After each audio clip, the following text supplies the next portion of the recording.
The early 2000s. It's a time where kids wore blankets to disappear and donkeys bonded with ogres. The times where superheroes were actually American. The early 2000s were the peak of every entertainment medium. With movies we had Shrek, The Dark Knight, Lord of the Rings, and with the jams we had Green Day, Backstreet Boys, Peak Eminem. Speaking of that colorful, tiny chocolate stuffed candy, what solidified this man for me is his well-known project 8 Mile, which elevated the level of respect of him within the rap community. The dude won an Oscar. You'd think it's only going downhill from there, but it's totally the opposite direction. So in celebration of its 22-year anniversary, I had to go back and analyze the footage and appreciate the immersive, gritty cinematography of 8 Mile. And additionally, see what made the story so compelling in the first place. Let's get this out of the way right off the bat. According to what I have read, 8 Mile is a dramatized version of what happened to Eminem's life. And some events are obviously added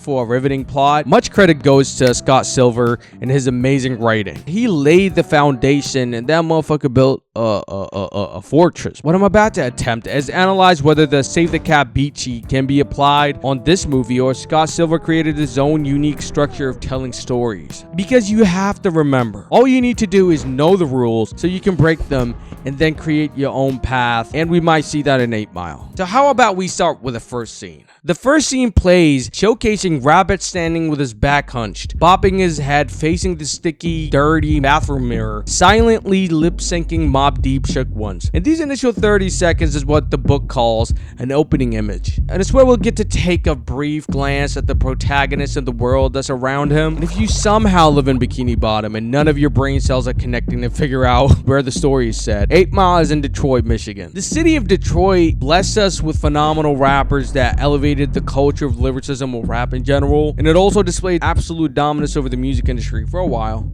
Kinda, I guess. I don't know. I might be lying. And it's now the West Coast is holding it down. But enough with all the hippity hop. Let's talk about 8 Mile. From this scene, we can clearly notice that the writer is setting up the trajectory of where the story is heading. This beat helps the viewer understand what kind of journey they're about to go on and who they're about to go on it with. Not forgetting that everything is already set subconsciously within the viewer's mind by the director. The tone, the cinematography, the sets, all these elements contribute in affecting how the world that we will not see be. The scene after that will hint at the lesson that our hero will learn at the end of the story. B-Rabbit gets into a quarrel with a bouncer, which obviously has some underlying problem with how B-Rabbit looks, and I'm referring to his skin color. Now, as far as I know, and I don't know a lot, the rap genre was predominantly a black genre. Being anything other than black will make you stand out. So in the event in which the little interaction occurred between B-Rabbit and the security/bouncer is this next stage where the book labeled theme stated, and it's where a future profound realization that will happen to the protagonist. Whatever life lesson your hero has to learn, whatever epic transformation he has to go through, it should be subtly mentioned within the first 10% of the story. The next few lines that come out of his friend's mouth, Future Porter, further delivers the main point of the story. His right hand is holding B-Rabbit's right shoulder. He leans in and says, "Rise above that bullshit." B-Rabbit striding angrily, his steps come to a full stop, trying to take in what his friend just said because he knows it's the right thing to do. This simple line is the seed that will eventually grow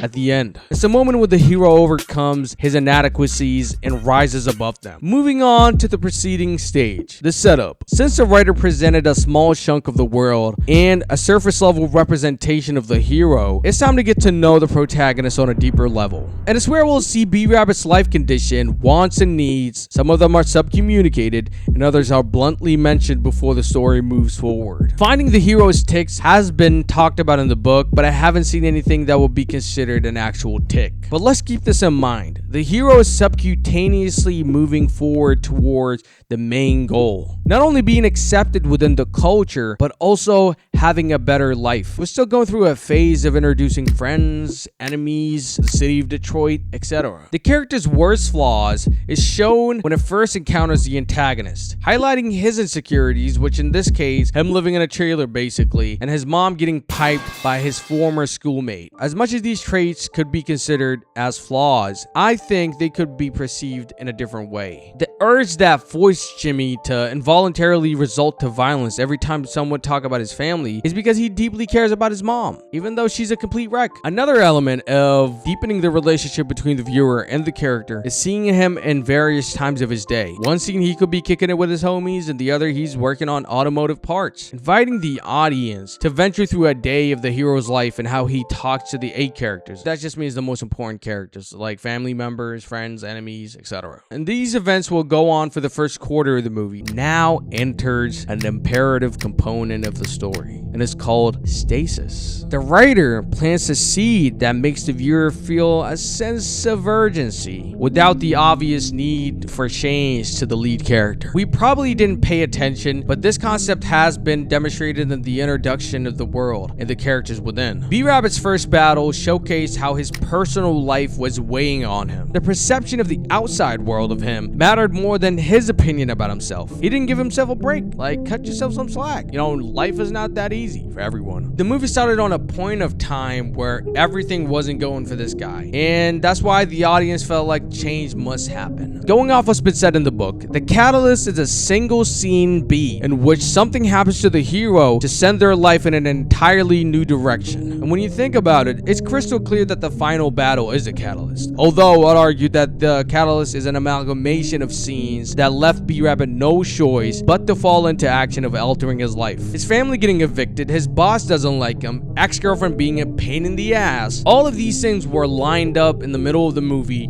to apply pressure on B-Rabbit to do things, to change his ways, to reflect on what he's been doing his whole life. We settle for what's comfortable, but never really settle for what's best for us. And I always say this to myself, as what life does, it kicks you in the balls so you remember you have a pair. With B-Rabbit's life temporarily getting better, even though he gave up on battling, we somehow find him doing it. It's almost like it was meant to be. The first act took us to a small high where we got to see him gradually display his spitting ability. Pause. Preceding that, a group of low moments came in hot and it made him regress to his old behavior. And that is the debate. The hero questions himself, what's his next move? Him escaping the fear of rap battling forced his hands to turn to Wink. The radio station opportunity popped out and it felt like a high. Then the fight with his mom's boyfriend happened and it was sort of a blessing in disguise because his mom had to depend on herself. When it was time for him to prove his skills, he fumbled it by beating the fuck out of Wink for delivering a BBC package to that blonde lady. He went back home. Papa Doc was waiting for him with warm hands. The free world gave him an ass beating of a lifetime, and it was sort of to push B-Rabbit to his absolute limit. With all hope lost, the unpredictability of life encourages B-Rabbit to try one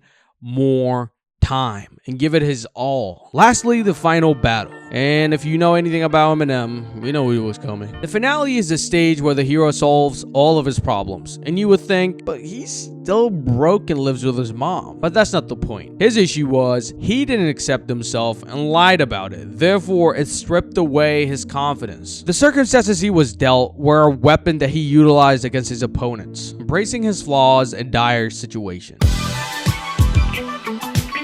Although the movie was great, I think it had a few sections where it felt a bit of a Deus Ex Machina. It's a sudden and almost improbable solution that wraps things up quickly. Winning the lottery doesn't really align with the realistic, grounded world that the writer had built. Above that, there wasn't any conspicuous incentive for B-Rabbit to go back to rap battling. Like, he could have just stayed in his job and just worked on his rapping career. And plus, it's not like the Free World gang was on B-Rabbit's ass 24/7. I get the idea that the free world represents the obstacle that B-Rabbit has to overcome. Nonetheless, the story was a drop of almost everything. The movie was about B-Rabbit and Eminem at the same time, but it's so unfortunate that I didn't get to see him grow as a rapper in the movie. You know, I think that would have gave us more connection to him. They stuffed the movie with so much shit, it became sort of a montage of B-Rabbit and a bunch of dudes trying to get chicks. The conflict within B-Rabbit seemed more internal than external because none of his problems were solved. He's still broke as fuck, and that 3 bands ain't gonna last forever. But I guess some celestial being manifested a pair of hairy crown jewels between his legs so he can go battle Papa Doc and his crew, and I fucking hate it. There wasn't a satisfying reason or like a clear understanding of why he went back and battled him. 8 Mile captured the essence of Detroit. Not saying that I